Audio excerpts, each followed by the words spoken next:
예, 그럼 이어서 다양한 종목들에 대해서 투자 의견 들어보도록 하겠습니다. 이베스트 투자증권 디지털사업부 염승환 이사와 함께합니다. 어서 오십시오. 네, 안녕하세요. 네, 안녕하세요. 먼저 전자공시 나온 종목 가운데서 우리가 눈여겨볼 만한 종목 뭐가 있는지 화면 통해서 함께 확인해 보도록 하겠습니다. 오늘 3개 종목이 준비되어 있는데요. 에로티 베큐움과 넥스틴, 동원개발까지 살펴보도록 하겠습니다. 일단 첫 번째 에로티 베큐움 같은 경우에 방송에서 자주 저희가 다루는 종목은 아니어서 더 좀 의견도 궁금하고 포인트가 궁금해지는데요. 좀 어떻게 보고 계십니까? 네, 일단 이제 에로티 베큐움 같은 경우 이제 그 진공 펌프라 그래가지고 이제 반도체 공정에서 꼭 필요한 이제 그 핵심 장비라고 보시면 좋겠는데 이게 사실은 이제 EUV 쪽에도 좀 들어간다라고 좀 보시면 좋을 것 같고, 그러니까 사실 이제 메모리, 비메모리 다 들어가는 상황인데, 다만 이게 영국 기업이 사실 이제 시장을 좀 잠식을 하고 있었어요. 근데 이제 에로티 베큐움이 점점 보폭을 넓혀가면서 국내에서도 이제 공급을 좀 늘리고 있다, 이렇게 좀 보시면 좋을 것 같고, 상대적으로 이게 이쪽에 관련된 기업들이 이렇게 많지는 않다 보니까 좀 알려진 기업은 아니지만 그래도 반드시 필요한 또 장비를 생산하는 그런 업체로 알려져 있고, 이번에 자회사 LOTC-ES라는 이제 그 기업이 주영의 지분이란 이제 기업이 있거든요. 이거를 그 지분 100%를 270억 원에 좀 취득을 했다고 합니다. 이 주영이라는 회사는 포토레지스트에 이제 솔벤트를 제거하고 이제 어떻게 보면 이제 미세로 형성의 핵심적인 이제 그 그러니까 미세로 형성하는 데 있어서 핵심적으로 이제 사용되는 그런 이제 부품을 좀 생산한다로 좀 보시면 좀 좋을 것 같은데, 이 지금 앞으로 삼성전자도 그렇고 하이닉스도 그렇고 지금 계속해서 DRAM 수율 향상을 위해서 미세 공정에 계속 힘을 많이 쓰고 있거든요. 그러니까 미세 공정은 웨이퍼에다가 선을 이제 미세하게 그리는 거예요. 그래야 이제 반도체가 더 많이 생산이 되겠죠. 그래서 그쪽 방향으로 좀 계속 가고 있는데, 그런 쪽에 관련된 이제 회사를 좀 하나 또 인수를 했다, 이렇게 보시면 좋겠습니다. 그래서 LT 베큐움이 이제 기존의 반도체 장비 외에도 이런 쪽으로도 좀 사업 보폭을 좀 넓히고 있어서 긍정적이고, 지금 시장의 가장 큰 화두가 올해 여러분들이 좀 주목하셔야 될 게, 사실 예전에는 우리나라 기업들 M&A 하는 거 그렇게 많이들 신경들 안 쓰셨겠지만, 삼성전자 지금 한종희 부회장도 지금 CES에서 화두를 딱 던져버렸잖아요. 아마 조만간 나온다고 하는데 어느 업체가 될지는 모르겠어요. 이제 많은 분들이 삼성전자가 그 NXP 같은 자동차 반도체 회사 인수하는 거 아니냐, 네, 이런 얘기가 있는데, 그게 꼭 이제 이런 대형 회사만 말하는 게 아니라 지금 보면 이게 에로티 베큐움도 그렇고 중소형 회사들도 자기가 이제 약간 부족한 부분들을 채워넣기 위해서 이 M&A 할 가능성이 지금 굉장히 높아졌고, 이런 공시들이 앞으로 많이 나올 것 같아요. 그래서 작년에는 이제 탑업인 그 지분 취득 결정이나 이런 공시를 많이 안 보셨을 수도 있는데, 올해는 이 부분도 한번 여러분들이 공시 보실 때 어떤 회사가 어떤 회사 지분을 좀 인수를 하는지 그것도 꼭 체크해 보시면 좋을 것 같아요. M&A 이슈도 계속 살펴봐야 될 것 같고, 특히 좀 그냥 평시에 이런 내용들이 나오면 사실 피인수업체 주가가 급등하고 인수업체는 좀 주가가 조정을 받는 경우들이 있는데, 오히려 이런 반도체 쪽으로는 그 기대감이 반영이 되면서 인수하는 업체 측으로 주가도 좀 급등 흐름을 나타내는 경우들이 많이 나타나거든요. 에로티 베큐움과 더불어서 관련된 업종군들에 대한 종목들, M&A 이슈들까지 저희가 열심히 쫓아가 보도록 하겠습니다. 역시 넥스틴도 한번 봐주시죠. 포인트 어떻게 잡고 계십니까? 네, 이 회사도 이제 반도체 쪽이에요. 반도체 이제 검사 장비 만드는 회사로 좀 보시면 좋겠고, 139억 원 규모고, 매출액 대비해서 28.18% 정도 되는 규모고요.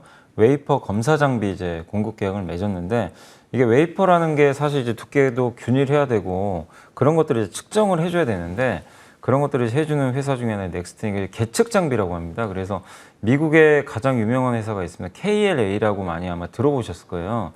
그래서 이제 그 회사가 시장을 이제 거의 다 독점을 하고 있는데, 넥스틴이 이제 국산화에 성공해가지고 점점 이제 국내뿐만 아니라 특히 이제 이 회사가 중국 비중이 조금씩 늘어나는 이유가, 미국과 중국이 이제 사실상 이제 분쟁 중이다 보니까 이 중국 업체들 입장에서는 미국의 KLA 장비 쓰기가 굉장히 어려워졌거든요. 그러다 보니까 이제 오히려 넥스틴으로 발걸음을 돌리는 그런 모습이 나와서 수혜를 좀 많이 받고 있다, 이렇게 보시면 좋을 것 같고, 그러니까 한 달, 2달 전인가요? 그때 아마 여러분들 많이 느끼셨겠지만, 그때 2차 전지 장비 회사들이 막 수주 공시가 많이 나왔어요. 네. 저도 보다 보니까 2차 전지 장비주들 주가가 너무 안 좋은데 계속 수준 나오더라고요. 근데 지금은 또 이 반도체 장비 쪽이 한 12월 들어서서는 꾸준히 나오는 것 같아요. 네. 그러니까 특히 하이닉스 향으로 좀 많이 나오는 부분도 일부 보이긴 하는데, 어쨌든 그만큼 이제 반도체 장비도 굉장히 좀 공급이 부족하다고 합니다. 그래서 앞으로도 이런 이제 장비 회사들 수주 공시가 많이 나올 수 있기 때문에 관심을 가지시고 특히 이 넥스틴처럼 국산화에 성공한 기업들이 또 더 프리미엄을 받을 수가 있는 거거든요. 그래서 한번 관심을 계속 가져보시는 게 좋겠습니다. 참 시장에서 투자자들의 돈이 어디로 가는지도 중요하겠지만 저희 어떤 전자공시 종목을 계속 여러분들 오랫동안 보고 계시면 회사의 투자금이 어디로 향하는지도 그 흐름들을 파악하실 수가 있거든요. 넥스틴도 그 일맥상통하는 흐름 가운데서 한번 설명을 해주셨으니까 기대감 가져보도록 하겠고요. 마지막으로 동원개발입니다. 수주 소식도 있었고 이사님께서 잘 아시는 김민수 대표도 요즘에 동원개발 다시 좀 밀더라고요. 어떻게 보십니까, 이사님께서는? 저는 뭐 이게 잘하는 기업은 아니고 이게 공시보다 보니까 보통 이제 건설사들이 매출액 대비 10% 이상 공시 내는 경우가 거의 없는데 네.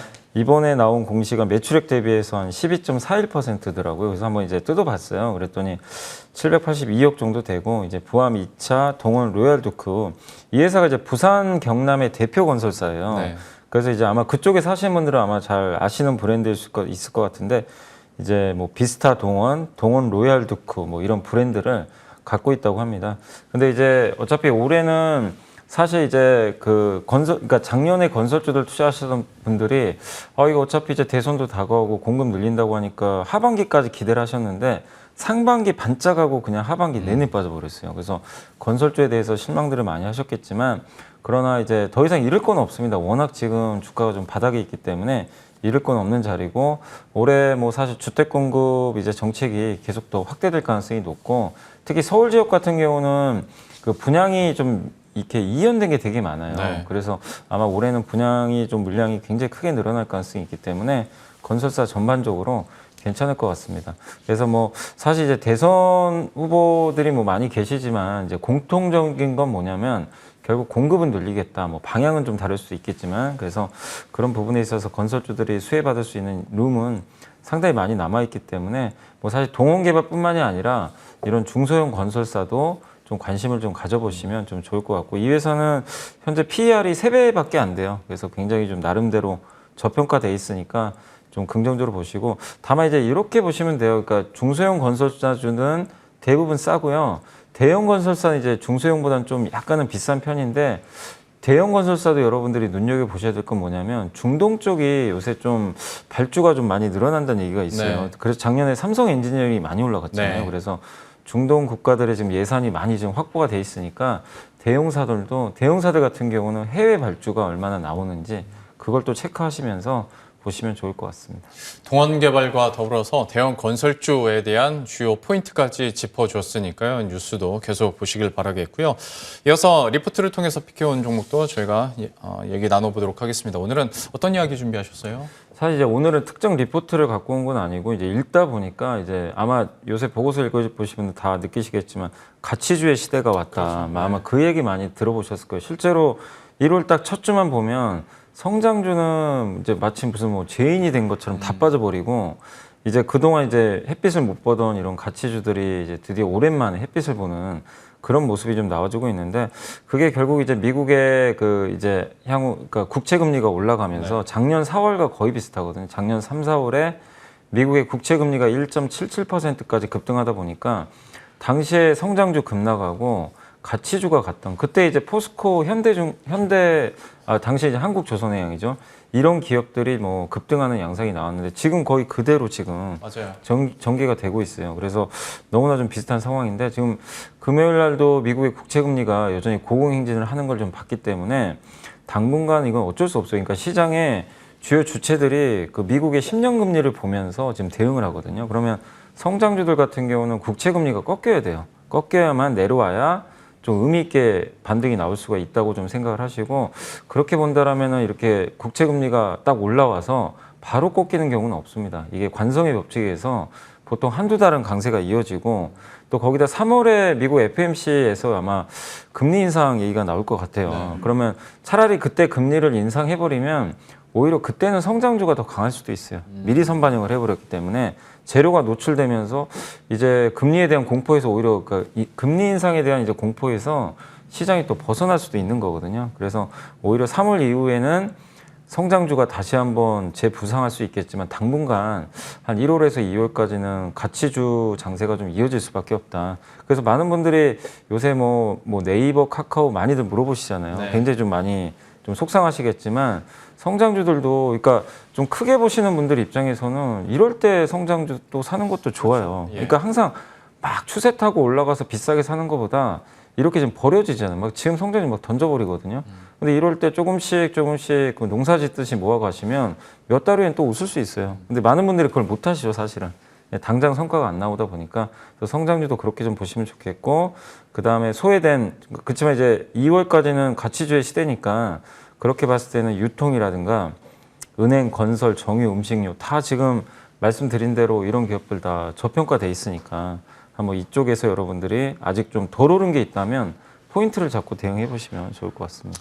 최근 4개월 동안 개인 순매수 1, 2위 종목 네이버와 카카오에 대해서는 여전히 어떤 저평가 매력은 있습니다만은 당장 그 전 3월 전까지 1, 2월까지는 시장의 흐름이 그렇게 되니까요. 어떤 가치주, 경기 민감주에 대해서도 계속 살펴보셔야 될 것 같은데 가치주나 민감주라고 해도 섹터가 다양하잖아요. 네. 조금만 추려주시겠어요? 그러니까 유통 쪽에서는 이제 현대백화점, 예, 아니 제 일요일 날도 한번 갔다 왔는데 사람이 너무 많더라고요. 예, 아니 이렇게 지금 코로나 맞나 좀 싶을 정도로 백화점은 아무런 상관이 없는 것 같고 주가만 코로나 같아요. 그리고 은행도 지금 은행은 정말 이제는 좀 사야 될 때인 것 같고 JB금융지주 보시면 좋겠고 아까 건설 말씀드렸지만 자이에스앤디 그때 한번 말씀드렸지만 LG 계열사에 있던 그 회사 하나를 인수했잖아요. 맞아요. 네. 예, 그래서 새로운 사업이 좀 시작될 것 같고 정유도 괜찮을 것 같습니다. S-OIL 그다음 음식료도 굉장히 저평가돼 있어요. 이렇게 농산물 가격만 떨어지면 좋은데 오리온 같은 기업들 한번 눈여겨보시면 좋을 것 같습니다. 현대백화점 그리고 JB금융, 자이에스앤디, S-OIL, 오리온까지 얘기를 해주셨어요. 관련 가치주들에 대해서도 다시 한번 눈여겨보시면서 포트폴리오 비중 조절 해보시길 바라겠습니다. AS도 받아보도록 하겠습니다. 대보마그네틱과 현대중공업 두 종목만 잠깐 보도록 할 텐데 모두 지난 12월 말에 얘기를 해주셨고 각각 35%, 22% 수익률 기록하고 있습니다.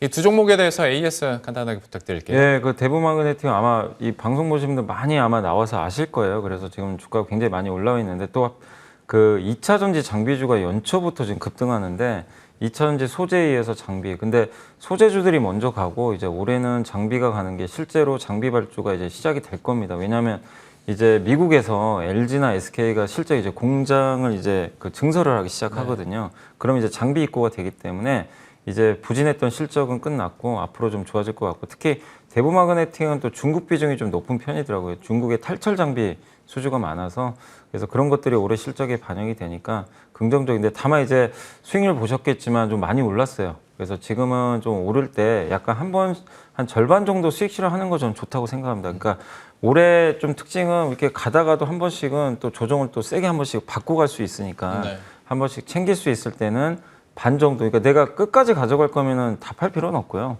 절반 정도 팔고 변동성이 좀 대비하는 것도 좀 좋을 것 같고 현대중공업은 예전에도 말씀드렸지만 그때 모든 악재가 다 나올 때였어요. 그때 9만 원 초반대. 네. 근데 그때 항상 이제 악재 나올 때 잘 보셔야 될 게 이게 지속될 악재인지 그냥 반짝을 악재인지를 보셔야 되는데 현대중공업은 그때 통상임금 소송 패소했죠. 근데 그건 다 끝나버렸어요. 이미 이제 지나간 이슈고 그때 당시에 또 보호해수 물량 풀린다 그래가지고 근데 그것도 사실 수급 문제지 기업 가치랑 무슨 상관이 있겠습니까? 근데 이제 최근에 연초부터 이제 수주 대박이 나면서 급등하는데 어쨌든 올해는 저는 가치 중에서는 조선주는 좀 성장주로 보고 있어요. 반대로 워낙 또 수주도 좋으니까 그래서 아직은 좀 매도보다는 좀 끌고 가는 전략 좀 필요할 것 같습니다. 지난해 하반기 때부터 이사님께서 어떤 조선주에 대한 기대감들 포인트 얘기해 주면서 내년 상반기까지를 봐야 된다라고 강조를 많이 해주셨는데 실제로 좀 반응을 하고 있고 또 올해 이런 기대감들이 또 반영이 올 초부터 되고 있기에 계속해서 추가적인 상승도 기대해 보도록 하겠고요. 마지막으로 시장 전략을 듣기 전에 이거 하고 전략만 듣고 다 빠져나가실까 봐 미리 예고를 해드리면 저희가 월요일과 수요일에 항상 7시 한 25분부터 염승환 이사와 이렇게 전략 짜 드리고 있는데 이번 주 수요일만 좀 시간을 바꿨습니다.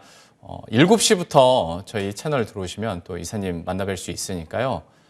내일 모레는 늦게 오지 마시고 7시부터 정시 출근해 해주시기 바랍니다. 전략 들어보도록 하죠. 어떻게 보고 계십니까? 네, 계속 박스권 같아요, 장은에. 1, 2월은 뭐 위아래가 좀 막혀 있을 것 같고, 근데 한 3월부터 좀 약간씩 지수로 보면 좀 괜찮을 것 같은데, 그 과정에서 결국 기업 선택의 문제인 것 같아요. 그러니까 어쨌든 지금 1월 첫째 주에 우리가 봤던 거는 지수가 빠졌는데도 불구하고 그 가격이 쌌거나 그런 기업들이 굉장히 화려하게 좀 불을 좀 피우는 그런 좀 모습이 나왔기 때문에 이번 주에도 그런 기업들 위주로 좀 트레이딩을 한번 하시는 것도 좀 좋을 것 같고, 역시 좀 아직 좀 못 오른 좀 그 주가 못 올랐는데 여전히 부진한 섹터가 리오프닝 관련주인 것 같아요. 근데 리오프닝도, 그러니까 제가 왜 이 생각을 했냐면 지금 정부에서도 이제 자가진단 키트를 사용하는 걸 이제 권장할 것 그런 이제 뉴스가 나왔더라고요. 보니까. 그러니까 이 증상이 거의 무증상일 경우에는 네. 그냥 PCR 검사 받지 말고, 예, 그 얘기는 이제 위드 코로나 대비하는 것 같아요. 이렇게 되면요, 결국엔 검사 수가 줄기 때문에 확진자가 줄어들 수밖에 없습니다. 네. 자가진단 키트를 사용하게 되면. 그래서 이렇게 된다는 거는 정부 정책이 좀 변한 것 같아요.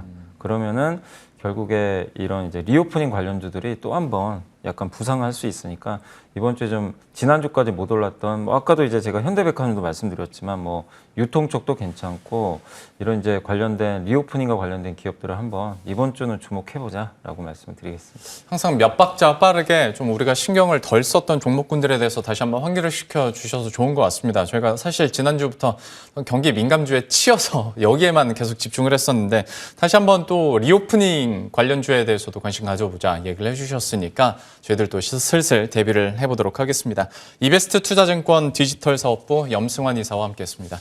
오늘 말씀 고맙습니다. 네, 감사합니다.